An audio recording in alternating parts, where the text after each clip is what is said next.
తల ఎవరు రిలాక్స్ అయినట్టు రిలాక్స్ అవుతున్నాడు నిజంగానే. కొంచెం దూరం వెళ్ళాక అక్కడక్కడ రాస్తుంటారు ఇది కేవ్స్కి వెళ్ళే దారి.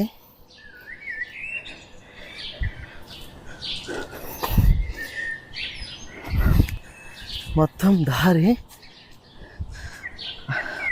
అర్థమే కాదు, చూసుకొని పోవాలి. లేదనుకోండి టోటల్ మిస్ అయిపోయి కొండ చుట్టూ తిరుగుతూ ఉంటాం మనం కిందకి దిక్కుండా. వచ్చేసాం కేవ్స్ దగ్గరికి అయితే వచ్చేసాము. ఇంకా ఇక్కడి నుంచి ఇలా కేవ్స్లోకి అయితే ఎంటర్ అయిపోవాలి.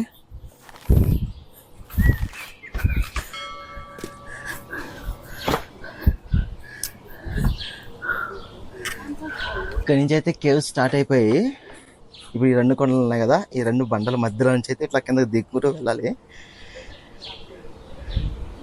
ఇక్కడి నుంచి అయితే ఎంత జాగ్రత్తగా వెళ్ళాలంటే మొత్తం దిగాలి చూడండి. ఇదే విధంగా చూసారా ఈడ గుంతలు. ఇంకా ఇప్పుడు నేను ఈ సందులోంచి దూరెళ్ళాలి. కనబడుతున్న సందు, ఆ సందులోంచి దూరెళ్ళాలి. చూద్దాం ఎంతవరకు పడతామో.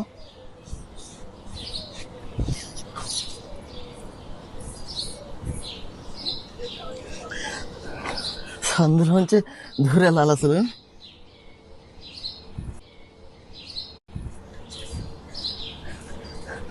చాలా రిస్కీగా ఉంది బ్రో. ఇంక నుంచి అంతా దారి కూడా మొత్తం కేవ్సే. ఈ కేవ్స్ దాటుకొని వెళ్ళాలి.